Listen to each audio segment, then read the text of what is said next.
Hello बच्चों, कैसे आप लोग? हमेशा की तरह मस्त और जबरदस्त। वेरी गुड बच्चों। तो बच्चों हमने दो चैप्टर कर लिए फिजिक्स के। कौन से? मोशन एंड दूसरा है force and laws of motion. समझ के? तो हमने दो चैप्टर कंप्लीटली कवर कर लिए हैं साइंस के। जिन बच्चों ने अभी तक वो वीडियो नहीं देखी तो मैं सजेस्ट करूंगा पहले वो वीडियो देख लीजिए, ठीक है, ताकि आपको कॉन्सेप्ट बेटर समझ में आए, क्योंकि इसमें इक्वेशन ऑफ मोशन भी यूज होंगी, जिसके लिए आपको मोशन पता होना चाहिए, और फोर्स के बारे में बात करेंगे जिसके लिए आपको फोर्स का पता होना चाहिए। ठीक है, चलिए स्टार्ट करते हैं बच्चों आज का लेक्चर। ओके, तो चैप्टर है हमारे पास ग्रेविटेशन। ओके, तो ग्रेविटेशन देखो, सबसे पहले ग्रेविटेशन क्या होता है? ग्रेविटेशन एक ऐसा फोर्स होता है जो यूनिवर्सल है। दुनिया में हर जगह ग्रेविटेशनल फोर्स है ना? जिस तरीके से दुनिया में हर जगह भगवान है, हर जगह क्या है? ग्रेविटेशनल फोर्स है। ग्रेविटेशनल फोर्स एक ऐसा फोर्स है जो किसी भी दो ऑब्जेक्ट को, चाहे वो छोटे, कितने भी छोटे ऑब्जेक्ट हो, चाहे कितने भी बड़े ऑब्जेक्ट हो हमारे पास, ठीक है, उन सब के बीच में है। चाहे कितना भी एटम से एक एटम के बीच में, या इलेक्ट्रॉन से इलेक्ट्रॉन, एटम तो छोड़िए, एटम तो बहुत बड़ा है उसके कंपैरिजन में, उनके बीच में भी ये फोर्स होता है। समझ गए? और ये फोर्स कैसा होता है? हमेशा अट्रैक्टिव इन नेचर होता है। कैसा होता है बेटा? अट्रैक्टिव। तो दुनिया की हर एक ऑब्जेक्ट एक फोर्स से, दुनिया के हर एक ऑब्जेक्ट एक फोर्स से अट्रैक्ट होते हैं। उस फोर्स को हम बोलते हैं यूनिवर्सल ग्रेविटेशनल फोर्स, है ना? यूनिवर्सल ग्रेविटेशनल फोर्स इसलिए बोलते हैं यूनिवर्सल क्योंकि हर जगह अवेलेबल है, ये हर ऑब्जेक्ट के बीच में एप्लीकेबल है। समझ के? तो ग्रेविटेशनल फोर्स ये कहता है is the force of attraction between, is the force of attraction between two object in the universe. किसी भी दो ऑब्जेक्ट में, any two object of the universe, चाहे वो स्मॉलर हो चाहे बड़े हो। एग्जाम्पल, जैसे ग्रेविटेशन में be the attraction of object by the earth. ये भी गिर रहा है, जैसे ये ऑब्जेक्ट नीचे गिर रहा है, ये भी ग्रेविटेशनल फोर्स है, जिसको हम बाद में ग्रेविटी बोलेंगे। समझ गए? तो ग्रेविटेशनल है तो ये ग्रेविटेशन की वजह से ही। ठीक है, उसके बाद कह रहा है a body is drop from a certain height, it falls downward due to earth's gravity. Gravity is also one kind of gravitational force. If a body is thrown upward it reaches certain height and then, उसके बाद ये नीचे गिर जाती है। देखो, ऊपर गई, ठीक है, फिर ये नीचे आ गई। इसका मतलब अर्थ का जो ग्रेविटेशनल पुल है वो हायर है। ठीक है, ग्रेविटेशन में भी the attraction between two object in outer space, कहीं भी, जैसे सन और अर्थ के बीच में, या सन और दूसरे प्लैनेट के बीच में। सोचो प्लूटो या फिर नेपच्यून, इतने दूर जैसे प्लैनेट है, वो भी सन से, सन कितना दूर है उनसे? बहुत दूर है उनसे, है ना? और still they are orbiting around sun. तो इसका मतलब gravitational force is so much powerful, है ना? आप देखिए वो ऑब्जेक्ट कहां है ना? आउटर मोस्ट एकदम, लाइक सोलर सिस्टम से बिल्कुल ऑलमोस्ट लास्ट उसमें आता है ये। तो ये फोर्स बड़ा ही पावरफुल है। ठीक है, पावरफुल तब हो जाता है जब मास बड़े हो जाते हैं। ठीक है, अगर मास बड़े, मास हैवी है तो ग्रेविटेशन फोर्स भी हायर हो जाएगा, उसको हम पढ़ेंगे बाद में। ठीक है, ओके। अब आता है हमारे पास एक और फोर्स है, हमारे सेंट्रीपिटल फोर्स। सेंट्री का मतलब सेंट्रल, टुवर्ड सेंट्रल, और पीटल मतलब सीकर, सीकर। तो सेंटर की तरफ जो सीक करता है, मतलब सेंटर की तरफ जो अट्रैक्ट करता है, जो भी फोर्स किसकी तरफ होगा? टुवर्ड सेंटर होगा, वो हमारा सेंट्रीपिटल फोर्स होगा। कौन सा होगा? सेंट्रीपिटल फोर्स होगा। ठीक है, ये सेंट्रीपिटल फोर्स यहां पे क्यों आया, इसके बारे में भी बात करेंगे। When a body moves in a circular path, जब भी एक बॉडी सर्कुलर पाथ में मूव करती है, it changes its direction at every point. The force which keeps the body in circular path acts toward the centre is called the centripetal force. उसको बोलते हैं हम सेंट्रीपिटल फोर्स। ठीक है, देखो, जब भी एक ऑब्जेक्ट क्या करता है? सर्कुलर पाथ में ट्रेवल करता है। नेक्स्ट स्लाइड में चल देते हैं, हाँ, और अच्छे समझ में आएगा। देखो, ठीक है, यस, देखो, जब भी ऑब्जेक्ट किसमें सर्कुलर पाथ में ट्रेवल करता है तो हमेशा वो चाहता है कि वो बाहर की तरफ निकल जाए, यहां से। ऐसे ही आप एक पत्थर को बांध के देखिए और उसको घुमाइए, ठीक है, वो हमेशा, अगर जैसी रस्सी टूटेगी वो बाहर की तरफ चला जाएगा। इसका मतलब कोई एक फोर्स है जो उसको अंदर की तरफ होल्ड करके रखा हुआ है। समझ गए? एक फोर्स तो उसको क्या बोल रहा, बाहर की तरफ लेके जा रहा है, टेंजेंशियली, और एक ऐसा फोर्स है बेटा जो उसको सेंटर की तरफ अट्रैक्ट कर रहा है ना? उसको क्या बोलते हैं हम? सेंट्रीपिटल फोर्स बोलते हैं। क्या बोलते हैं उसको? Centripetal force. ठीक है, सेंट्रीपिटल फोर्स कोई खुद में एक कोई फोर्स नहीं है, जो भी फोर्स सेंटर की तरफ होगा वही सेंट्रीपिटल फोर्स है। ठीक है, जैसे सन और अर्थ के बीच का सिस्टम। देखो यहां पे, देखो ये सन है हमारे पास, ये सन है, this is a sun, and ये सन है बेटा, और ये अर्थ है। अर्थ भी अगर सन अगर अपनी तरफ अट्रैक्ट नहीं करेगा तो क्या होगा, सन भी अर्थ के ऑर्बिट को अर्थ भी सन के ऑर्बिट को क्या कर देगी, लीव कर जाएगी। इस ऑर्बिट को, जिस ऑर्बिट के अराउंड ये रिवॉल्व कर रही है, उस ऑर्बिट को लीव कर जाएगी अगर यहां कोई फोर्स नहीं होगा। ठीक है, इसको क्या बोलते हैं हम, सेंट्रीपिटल फोर्स। ठीक है, तो यहां सेंट्रीपिटल फोर्स क्या है, हमारा ग्रेविटेशनल फोर्स है। मैंने बताया सेंट्रीपिटल फोर्स खुद कोई फोर्स नहीं है होता, ये उस फोर्स के इक्वल है जो फोर्स सेंटर की तरफ होता है। यहां पे जैसे सन और अर्थ के बीच में कौन सा फोर्स है, ग्रेविटेशनल फोर्स है। कौन सा फोर्स है, ग्रेविटेशनल फोर्स। तो यहां पे सेंट्रीपिटल फोर्स किसके इक्वल है बेटा, सेंट्रीपिटल फोर्स हमारा क्या होता है, यहां पे ग्रेविटेशनल फोर्स के इक्वल है। समझ गए, ओके। और जैसे जितने भी ऑब्जेक्ट किसमें बेटा, जितने भी ऑब्जेक्ट आपके सेंटर सर्कुलर पाथ ट्रेवल कर रहे हैं, जितने भी सर्कुलर पाथ कर रहे हैं, उसका मतलब अगर वो सर्कुलर पाथ को कंप्लीट कर रहे हैं तो इसका मतलब वहां पे सेंट्रीपिटल फोर्स है। क्योंकि पाथ, सर्कुलर पाथ तभी कंप्लीट होगा जब कोई फोर्स उसको लगातार क्या करे, बाइंड करके रखे, खींच के रखे। अदरवाइज क्या होगा, अदरवाइज वो बाहर चला जाएगा। समझ गए, अगर सेंट्रीपिटल फोर्स नहीं होता तो क्या होता है, ये अर्थ भी ऑर्बिट से क्या हो जाती, बाहर चली जाती। ठीक है, उस फोर्स को, जिस फोर्स ने इसको बैलेंस कर रखा है, उस फोर्स को बोलते हैं सेंट्रीफ्यूगल फोर्स। क्या बोलते हैं बेटा उसको, सेंट्रीफ्यूगल फोर्स। ठीक है, सेंट्रीफ्यूगल फोर्स एक सूडो फोर्स है, बस एक इमेजिनरी फोर्स है। सेंट्रीफ्यूगल, फ्यूगल मतलब like which is not real, imaginary. हमने सिर्फ कल्पना की है कि अर्थ जब रिवॉल्व कर रही है सन के अराउंड तो एक ऐसा फोर्स है जो उसको बैलेंस कर रहा है, जो अर्थ को सन की तरफ जाने भी नहीं दे रहा है ना। अगर सेंट्रीपिटल फोर्स इतना पावरफुल होता तो ये अर्थ की तरफ क्यों नहीं चला जाता, वो सन की तरफ क्यों नहीं चली जाती हमारी अर्थ, है ना। तो इसका मतलब कोई फोर्स है जो इसको बाहर की तरफ वो भी उसने इसको बैलेंस करके रखा हुआ है। इसको हम क्या बोलते हैं, सेंट्रीफ्यूगल फोर्स। क्या बोलते हैं इसको, centrifugal. Centrifugal is imaginary pseudo force. क्या बोलते हैं बेटा इसको, हम सूडो फोर्स भी बोल सकते हैं। ठीक है, सूडो मतलब जो सेंट्रीफ्यूगल फोर्स है, this is our pseudo force, नकली फोर्स है, मतलब which is not real, imaginary, हम कल्पना कर रहे हैं। ठीक है, और ये बैलेंस कर रहा है किसको, सेंट्रीपिटल फोर्स को। तभी तो ये जितना सेंट्रीपिटल फोर्स है उतना ही सेंट्रीफ्यूगल फोर्स है। और सेंट्रीफ्यूगल फोर्स के सोर्सेस आप अननोन है, आप नहीं जानते। क्या पता सारे प्लैनेट्स मिलके, सारे आकाश गंगा जो दूसरी है हमारी गैलेक्सीज, वो सब मिलके बैलेंस कर रहे हैं, इतना फोर्स लगा रहे हैं जितना फोर्स सन और अर्थ के बीच का है ना। वो सब मिलके इतना फोर्स लगा रहे हैं क्योंकि दूर भी है ऑब्जेक्ट सन से। तो ये सेंट्रीफ्यूगल फोर्स होता है। ठीक है, और देखो सेंट्रीपिटल फोर्स क्या होता है। यहां पे जैसे एक हमारे पास एक जैसे कार है, एक व्हीकल है, तो ये सर्कुलर पाथ ऐसे टर्न ले रहा है ये हमारे पास। ठीक है, तो इसका मतलब बाहर की तरफ नहीं जा रहा कोई। अगर देखो गाड़ी स्पीड में होगी तो बाहर की तरफ चले जाएगी, लेकिन इसका मतलब कोई फोर्स है जो इसको सर्कल एग्जीक्यूट करा है। मैंने बताया अगर सर्कल कंप्लीट हो गया तो इसका मतलब सेंट्रीपिटल है फोर्स। समझ गए, तो सेंट्रीपिटल फोर्स ने इसको बैलेंस कर रखा है। ठीक है, ये centripetal and centrifugal are balanced each other. ठीक है, बैलेंस्ड कर लिया दोनों ने। ऐसे देखो यहां पे एक मान लो एक एथलीट है, तो इस एथलीट ने क्या करा, जैसे ये हमारे पास ये आगे की तरफ जा रहा है, देखो इसको सर्कुलर पाथ पे ट्रेवल करा रही है। ठीक है, तो इसका मतलब ये सेंट्रीपिटल फोर्स है इधर, है ना। अच्छा, सेंट्रीपिटल फोर्स अगर इन केस ज्यादा हो जाए सेंट्रीफ्यूगल फोर्स से तो ऑब्जेक्ट कैसा आएगा, ऑब्जेक्ट सीधा नहीं आएगा, वो ऐसे आएगा, ऐसे ऐसे ऐसे ऐसे ऐसे ऐसे एक्सेलरेट करते हुए। जिस एक्सेलरेशन से एक्सेलरेट करेगा उसको बोलते हैं हम सेंट्रीफ्यूगल एक्सेलरेशन। क्या बोलेंगे उसको, सेंट्रीफ्यूगल एक्सेलरेशन। क्योंकि धीरे धीरे क्या होगा, स्पीड बढ़ेगी ना उसकी, जैसे जैसे नजदीक आएगा।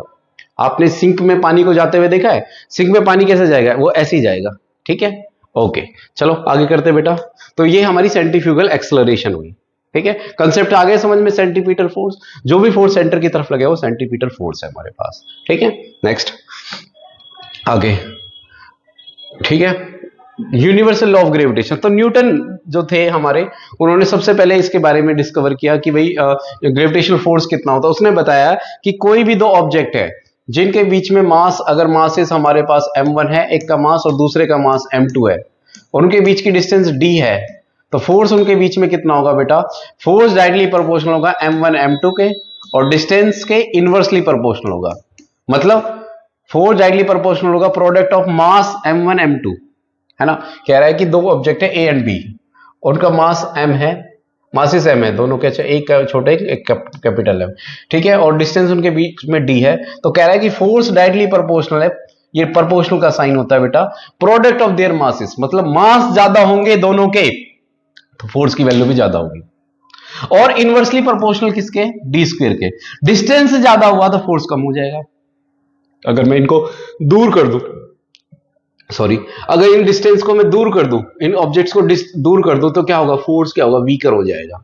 जैसे सन का सबसे ज्यादा स्ट्रॉन्गेस्ट फोर्स, ग्रेविटेशनल फोर्स किसके लिए है, मरकरी के लिए, सबसे पास है वो। सबसे कम कौन सा, प्लूटो के लिए। समझ गए, ओके। तो क्यों, क्योंकि डिस्टेंस का जो जितना ज्यादा दूर उतना फोर्स क्या होगा, कम होगा। समझ गए, है ना। तो फोर्स क्या होगा, डिस्टेंस की इनवर्सली प्रोपोर्शनल, डिस्टेंस ज्यादा फोर्स कम, है ना। शायद इसीलिए लॉन्ग डिस्टेंस रिलेशनशिप नहीं चलते। क्यों बेटा, डिस्टेंस ज्यादा होगा तो फोर्स क्या होगा, उनके बीच का फोर्स क्या होगा, जो अट्रैक्टिव फोर्स है वो कम हो जाता है ना। चलो ठीक है, सो एफ डायरेक्टली प्रोपोर्शनल टू, अब इनको कंबाइन कर लो बेटा, समझ में आया। देखो न्यूटन ने बताया, न्यूटन ने क्या बताया कि जो फोर्स है वो डायरेक्टली प्रोपोर्शनल किसके होता है, m1 m2 के, और force inversely proportional D square. ऐसा नहीं है कि न्यूटन ने बताया तो न्यूटन से आने से पहले ग्रेविटेशनल फोर्स नहीं था, लेकिन हम पता नहीं कर पाते थे कितना होगा। तब भी भाई एप्पल गिरता होगा ऊपर से नीचे की तरफ, है ना। समझ गए। तो ग्रेविटेशनल फोर्स कितना होता है, कितना मैग्नीट्यूड होता है, उसकी वैल्यू बताई। क्यों, किन किन किन चीजों पे डिपेंड करता है फोर्स, जो डिपेंड करता है प्रोडक्ट ऑफ मासेस के, मास के प्रोडक्ट के, m1 और m2, मास m1 m2 ज्यादा हुए तो फोर्स भी ज्यादा होगा। और डिस्टेंस क्या है बेटा, डी स्क्वायर, अगर डिस्टेंस ज्यादा हुई तो फोर्स क्या होगा, कम हो जाएगा। कंबाइन कर लो इसको, तो कंबाइन करने से आ जाएगा बेटा m1 m2 अपॉन में डी स्क्वायर, और इस प्रोपोर्शन हटाने के लिए कांस्टेंट आता है बेटा यहाँ पे g, m1 m2 अपॉन में r स्क्वायर। इस g को बोलते हैं हम ग्रेविटेशनल कांस्टेंट। क्या बोलते हैं बेटा इसको, ग्रेविटेशनल कांस्टेंट। अच्छा d स्क्वायर, यहाँ d ले रहे, आप r चाहो तो r भी ले सकते हो। क्या बोलते हैं इसको, ग्रेविटेशनल कांस्टेंट। और इसकी वैल्यू कितनी होती है बेटा, इसकी वैल्यू होती है 6.67 10 to power -11 newton metre square kg -2। कितनी होती है बेटा, इसकी वैल्यू होती है, जी की वैल्यू आप 6.67 भी याद कर लोगे तो भी ठीक है, 10 to power -11 newton metre square kg -2। ठीक है, ये जी की डिस्कवरी, ये ध्यान रखना, जी की डिस्कवरी न्यूटन ने नहीं करी थी, जी बाद में आए थे कैवेंडिश, उन्होंने लगाया कि ये कांस्टेंट इतना आना चाहिए। भाई न्यूटन ने सिर्फ ये बताया कि m1 के डायरेक्टली प्रोपोर्शनल है। कभी भी जी की वैल्यू आए, एमसीक्यू भी आ सकता है कि जी की वैल्यू किसने डिस्कवर की, जी की डिस्कवरी न्यूटन ने नहीं की थी, जी की वैल्यू तो बाद में आई है। न्यूटन ने तो बस ये बताया कि वो मास के डायरेक्टली प्रोपोर्शनल होता है, डिस्टेंस के स्क्वायर के इनवर्सली प्रोपोर्शनल होता है। समझ में आया बेटा, ठीक है। तो ये लगा दिया हमने, तो जी की वैल्यू आप चाहो तो जी की वैल्यू निकाल सकते हो। देखो इन्होंने जी की वैल्यू निकाली हुई, कैसे, जी को यहां पे अगर आप चाहो तो निकाल सकते हो। जी की वैल्यू क्या आ जाएगी बेटा, एफ डी स्क्वायर अपॉन में क्या आ जाएगा, m1 m2। समझ गए, तो ये जी की वैल्यू आ जाएगी, ठीक है, ओके। तो ये है हमारा न्यूटन्स लॉ ऑफ ग्रेविटेशन। तो न्यूटन्स लॉ ऑफ ग्रेविटेशन किस पे डिपेंड करता है बेटा, प्रोडक्ट ऑफ मासेस और डिस्टेंस के स्क्वायर पे, इनवर्सली प्रोपोर्शनल। आगे चलते हैं, ठीक है, ओके। नेक्स्ट क्या है हमारे पास, फ्री फॉल। अब free fall acceleration due to gravity की वैल्यू निकालते हैं। देखो फ्री फॉल क्या होता है कि जब कोई भी ऑब्जेक्ट क्या होता है, फ्री फॉल मतलब उस पर कोई फोर्स नहीं है एक्सेप्ट ग्रेविटी, ग्रेविटी के अलावा कोई फोर्स नहीं है, तो उसको बोलते हैं हम क्या, free fall. When a equal to G, अगर एक्सेलरेशन की वैल्यू कितनी हो जाए बेटा, g के इक्वल हो जाए, है ना, तो कितनी हो जाएगी, तो उसको बोलते हैं हम क्या, फ्री फॉल। क्या बोलते हैं उसको, फ्री फॉल बोलते हैं। अब g की वैल्यू निकालते हैं, देखो कैसे। अब एक ऑब्जेक्ट है, मान लो ये मास है अर्थ का, अर्थ के लिए करते हैं हम, ठीक है। तो ये है एक ऑब्जेक्ट है जिसका स्मॉल मास है में, यहां से यहां तक अर्थ की रेडियस सेंटर से कितनी है, r। कितनी है बेटा, r। तो जो ये g है, अब हमें पता है कि इनके बीच में we know that acceleration due to gravity कितना होगा, we know that, sorry, gravitational force कितना होगा, gravitational force. So gravitational force होगा इन दोनों ऑब्जेक्ट के बीच में, कितना होगा बताओ बेटा, वो होगा F equal to ji m1 m2, पहला मास m है, दूसरा मास m है, और डिस्टेंस कितना हो इन दोनों के बीच में, r square. Also F equal to क्या होता है बेटा, m में, क्या होता है, m में, बट a की वैल्यू किसके इक्वल है, g के। यहां क्या हो रहा है, इसको कौन खींच रहा है बेटा, ग्रेविटी। है ना। ग्रेविटी हमेशा ध्यान रखना सेंटर की तरफ अट्रैक्ट होती है, मतलब सेंट्रल है ग्रेविटेशनल फोर्स है जो, है ना। मतलब देखो जैसे मान लो अगर ये ऑब्जेक्ट है, ये नीचे गिर गया, ये फ्लोर पे गिरा, फ्लोर को खोद दोगे तो और नीचे जाएगा, कहां तक उसको और खोद दो, मान लो कुआं है और नीचे चला गया, ठीक है, तो कहां तक जाएगा, सेंटर तक। कहां तक जाता है बेटा, सेंटर तक, किसी भी प्लैनेट के सेंटर पे तक जाएगा, ठीक है। अच्छा ए की वैल्यू कितनी हो गई हमारी जी, चलो पुट कर दो, तो एफ इक्वल टू क्या आ जाएगा एम जी, इक्वेशन फर्स्ट हो गई, ये 2 हो गई, ये भी एम जी है, ये भी फोर्स है और ये भी फोर्स है, इक्वेट कर दो, इक्वेटिंग 1 एंड 2, इक्वेटिंग 1 एंड 2, तो एक और दो को इक्वेट करोगे तो क्या आ जाएगा बेटा, एम जी इक्वल टू इस वैल्यू को, एफ की वैल्यू को यहां रख दो, चलो ऐसे मान लो, तो क्या रख दो, तो क्या आएगा जी एम अपॉन में आर स्क्वायर, यानी एम से एम कट जाएगा, तो जी की वैल्यू कितनी आ गई बेटा, जी की वैल्यू आ जाएगी जी एम अपॉन में आर स्क्वायर, कितनी होगी, जी एम अपॉन में आर स्क्वायर।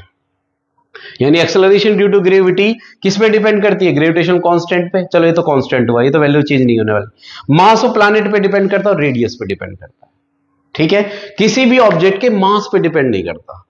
जैसे अगर हम देखें ग्रेविटी, है ना, ग्रेविटी अगर हम देखें किसके लिए, एलिफेंट के लिए और एंट के लिए, है ना, तो दोनों के दोनों क्या करेंगे, दोनों एक ही ग्रेविटी फील करेंगे।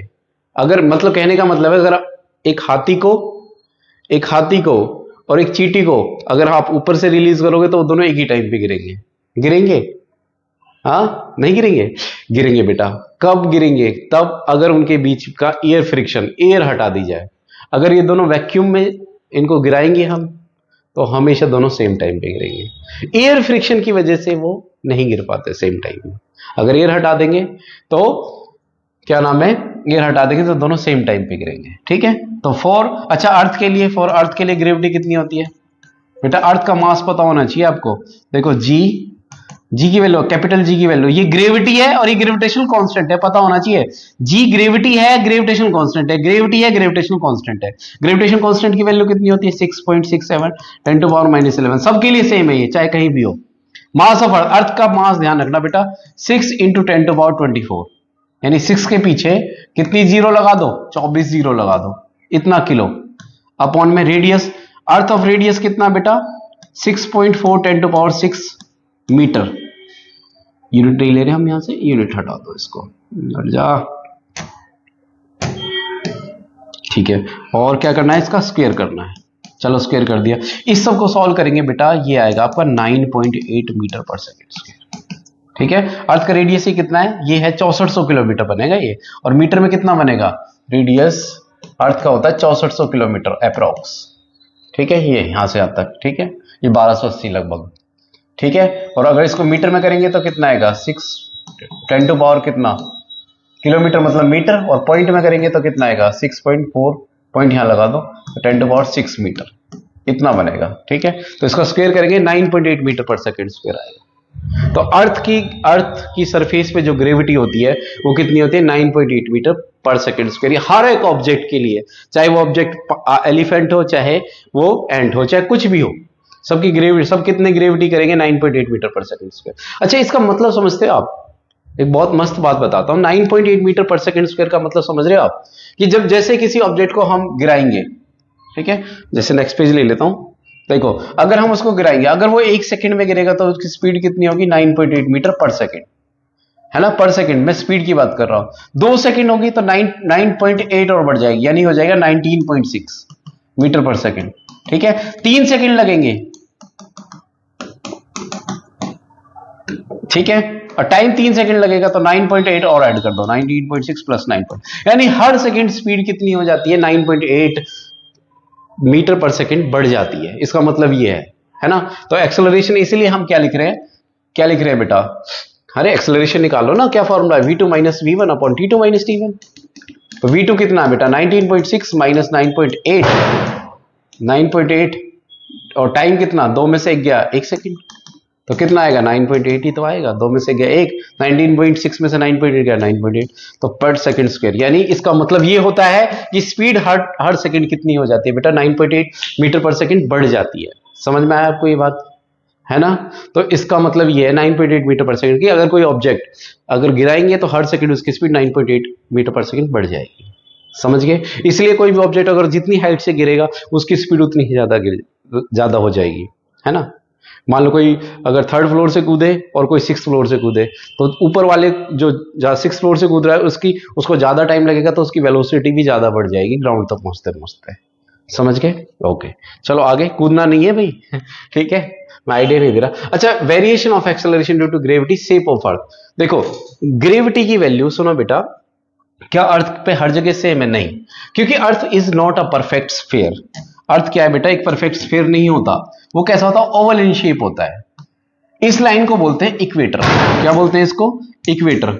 ये जो लाइन है इसको बोलते हैं इक्वेटर, और इनको बोलते हैं पोल्स। क्या बोलते हैं इसको? पोल्स बोलते हैं। समझ गए?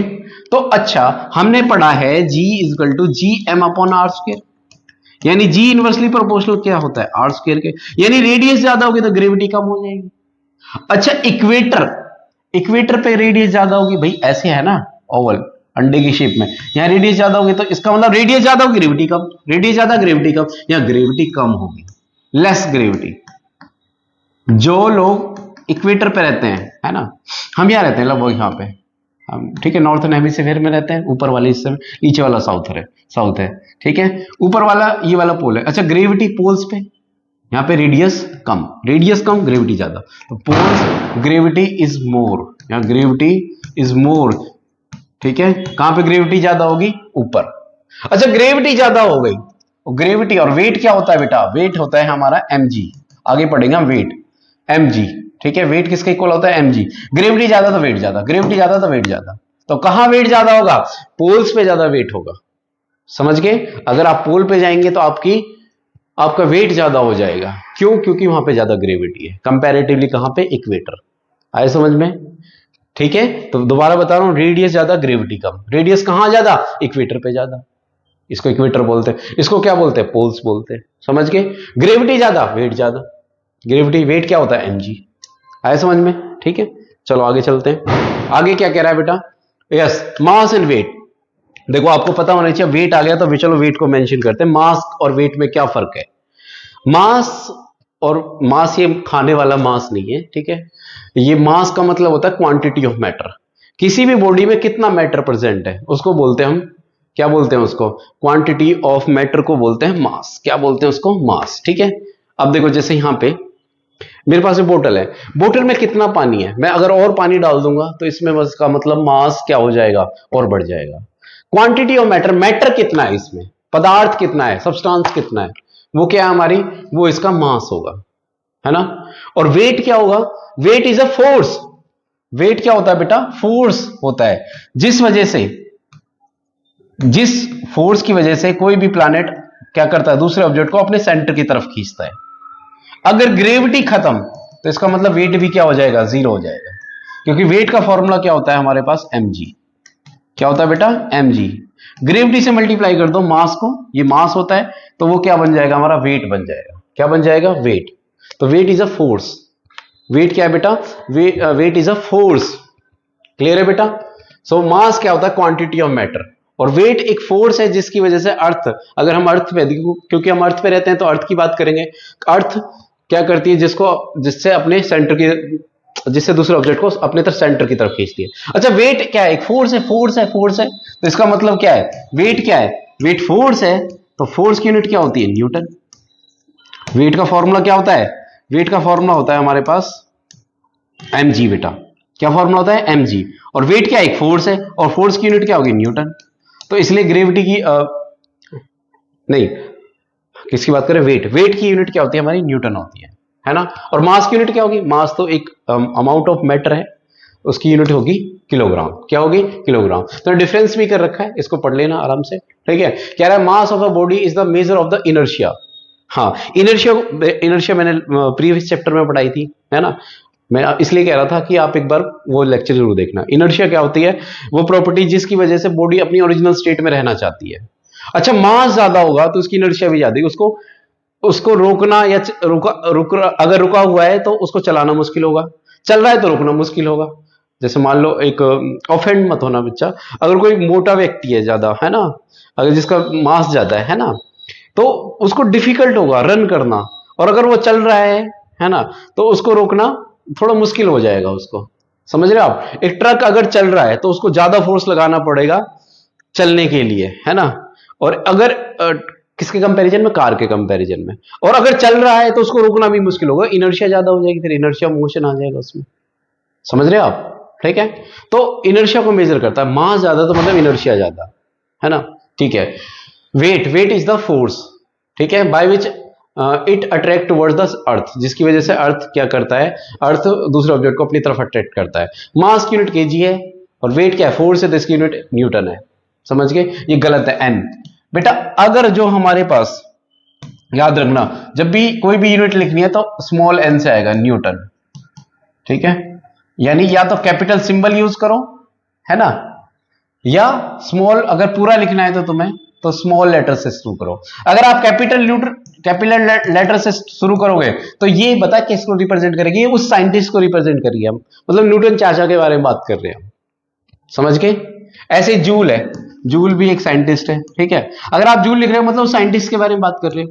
अगर स्मॉल लेटर से स्टार्ट कर रहे हो तो आप यूनिट के बारे में बात कर रहे हो। हाँ, सिंबल आप कैपिटल यूज कर सकते हो, अगर आपको सिर्फ सिंबल यूज करना है तो आप कैपिटल यूज करते हो। इस चीज का ध्यान रखना, ये छोटी छोटी चीजें। इट रिमेन्स कॉन्स्टेंट, मास कहीं भी जाओ, ठीक है। अगर ये बोतल है बेटा, ये पानी है, कहीं भी जाओगे इसको, ठीक है, लेके, तो ये पानी उतना ही रहने वाला है, तो क्यों, क्वांटिटी ऑफ मैटर उतनी है, ये चीज नहीं होगा। लेकिन आप इसको पोल पे ले जाओ या इक्वेटर पे ले जाओ, चेंज हो जाएगा। क्यों, क्योंकि वेट क्या होता है, एम जी, और जी चेंज होगा तो जहां जी चेंज होगा तो वहां वहां इसका वेट भी चेंज होगा। मून पे ले जाओ और कम हो जाएगा, वहां तो ग्रेविटी 1/6 है अर्थ की, है ना। ठीक है, तो इस चीज को ध्यान रखना। It can be measured by beam balance, एक बीम बैलेंस होता है उसको मेजर करने के लिए, और ये मेजर किया जाता है स्प्रिंग बैलेंस लटकाने के लिए, ठीक है। बीम बैलेंस आप सर्च करना इंटरनेट पे क्या होता है पता चल जाएगा। It has only magnitude scalar quantity, mass देखो मैंने कल भी बताया था, मास क्या होता है, एक स्केलर क्वांटिटी होते हैं, क्योंकि कोई डायरेक्शन नहीं होता। वेट वेक्टर क्वांटिटी, क्योंकि वेट की डायरेक्शन हमेशा डाउनवर्ड होती है, ठीक है। चलो आगे चलते हैं बेटा, क्या कह रहे हैं। अच्छा, weight of an object of the moon, देखो अगर हम बात करें जी मून, जो मून पे, जी मून, मून पे जो ग्रेविटी है वो कितनी होती है हमारी, जी अर्थ का 1/6 होती है। कितना होती है, 1/6, है ना। मतलब ग्रेविटी अगर हमारे यहाँ पे मान लो अगर आप 1 मीटर कूद पा रहे हैं, यहाँ पे 1 फीट अगर आप उछल पा रहे हैं, तो मून पे कितना, 6 टाइम्स, मतलब 6 फीट उछल जाएंगे आप ऊपर, है ना। 1/6 होती है, क्यों, क्योंकि the weight of object on the moon is 1/6 of gravity. अच्छा, तो वेट पे क्या फर्क पड़ेगा, एम से मल्टीप्लाई कर दो, M G moon equal to क्या आएगा, M G earth divided by 6। मतलब मून पे ये क्या है बेटा, वेट, किसका वेट है, मैंने दोनों तरफ एम से मल्टीप्लाई कर दिया, ये क्या बन गया, वेट ऑन मून। और ये क्या बन गया, एम से मल्टीप्लाई करते हैं, एम जी क्या होता है, वेट, वेट ऑन अर्थ। तो अर्थ पे जो वेट होता है उसको 6 से डिवाइड कर देंगे तो वो किस पे हो जाएगा, वो वेट ऑन